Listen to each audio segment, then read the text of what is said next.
সম্মানিত দর্শক শ্রোতা, আজ 17 ফেব্রুয়ারি 2010 বুধবার। বাংলাদেশের জাতীয় সংবাদ মাধ্যম সমূহে প্রকাশিত সংবাদসমূহের উল্লেখযোগ্য অংশ নিয়ে সম্পাদিত অ্যানালগ নিউজ রুমে স্বাগতম। বাজার পরিস্থিতির বেহাল দশায় একের পর এক বেসামাল মন্তব্য করে যাচ্ছেন মহাজোট সরকারের কর্তা ব্যক্তিরা।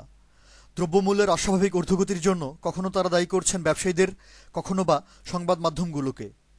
অস্বাভাবিক হারে চালের দাম বেড়ে যাওয়ার প্রেক্ষিতে 24 ঘন্টার ব্যবধানে সরকারের খাদ্যমন্ত্রীর করা স্ববিরোধী মন্তব্যে খবর করেছে দৈনিক আমাদের সময়, যুগান্তর, জয়দিন এবং সমকাল। বিদেশি দাতাগোষ্ঠীর সম্মিলিত সংগঠন বাংলাদেশ ডেভেলপমেন্ট ফোরাম BDF এর সভায় দাতা সংস্থার প্রতিনিধিরা দেশের আইনশৃঙ্খলা পরিস্থিতির অবনতি, মানবাধিকার লঙ্ঘন এবং দুর্নীতি দমন কমিশনের বেহাল দশায় উদ্বেগ প্রকাশ করার সংবাদ ছেপেছে সমকাল, আমার দেশ ও নয়াদিগন্ত। পটুয়াখালীর গলাচিপায় সরকারদলীয় এমপির কাডার বাহিনী দুজন নির্বাচিত জনপ্রতিনিধির উপর হামলা করে মারাত্মক আহত করার খবর। ময়মনসিংহের নান্দাইল ও নড়াইলের কালিয়ায় বিরোধীদলীয় নেতাকর্মীদের উপর আওয়ামী লীগ ক্যাডারদের হামলা, বাড়িঘর ভাঙচুর, লুটপাট ও অগ্নিসংযোগের সংবাদ। এবং গত এক বছরে দেশের বিভিন্ন শিক্ষা প্রতিষ্ঠানে 8 জন ছাত্রনেতার নৃশংস হত্যাকাণ্ডের প্রতিবেদন ছেপেছে প্রথম আলো, সমকাল, নয়াদিগন্ত ও আমার দেশ।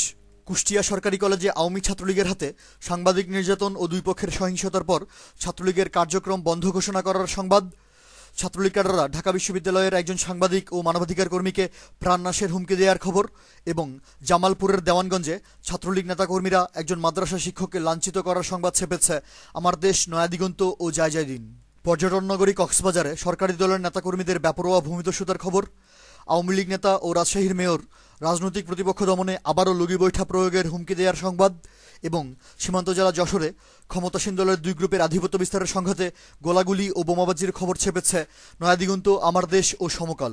জেলা শহর কুমিল্লায় একটি সংবাদপত্র কার্যালয়ে সন্ত্রাসী হামলার খবর। এবং আওয়ামী লীগ নেতাকর্মীরা সিলেটের গোলাপগঞ্জে একজন সংখ্যালঘু হিন্দু শিক্ষককে বেধড়ক পেটানোর সংবাদ ছেপেছে দৈনিক প্রথম আলো পত্রিকা।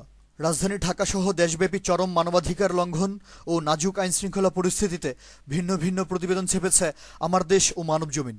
উত্তরাঞ্চলীয় জেলা পঞ্চগড়ের হারিভাষা সীমান্তে ভারতীয় সীমান্তরক্ষী বাহিনী BSF একজন নিরীহ বাংলাদেশি কৃষককে নির্মমভাবে গুলি করে হত্যা করার সংবাদ এসেছে প্রথম আলো, সমকাল ও BDnews24.com-এ। দেশের রপ্তানি বাণিজ্যে উদ্বেগজনক ধস নামার খবর। চট্টগ্রামে বিনামূল্য বিতরণের সরকারি বই টাকার বিনিময়ে কালোবাজারে বিক্রি হওয়ার সংবাদ। এবং দুর্নীতি দমন কমিশনের স্বাভাবিক কর্মকাণ্ডে স্থবিরতায় ভিন্ন ভিন্ন প্রতিবেদন করেছে যথাক্রমে BDnews24.com, প্রথম আলো ও সমকাল। খাগড়াছড়ি ও লালমনিরহাটে ক্ষমতাসীন লোকজনদের বেপরোয়া টেন্ডার সন্ত্রাসের খবর। এবং সরকারি দলের ক্যাডাররা পুলিশের সামনেই ঝিনাইদহ পৌরসভার টেন্ডার বাক্স ছিনতাই করার সংবাদ এসেছে প্রথম আলো, আমার দেশ, নয়াদিগন্ত ও কালের কণ্ঠে। অ্যানালগ নিউজ আজ এ পর্যন্তই। আমাদের পরবর্তী নিউজ শোনার আমন্ত্রণ জানিয়ে আজকের মতো বিদায়। ধন্যবাদ।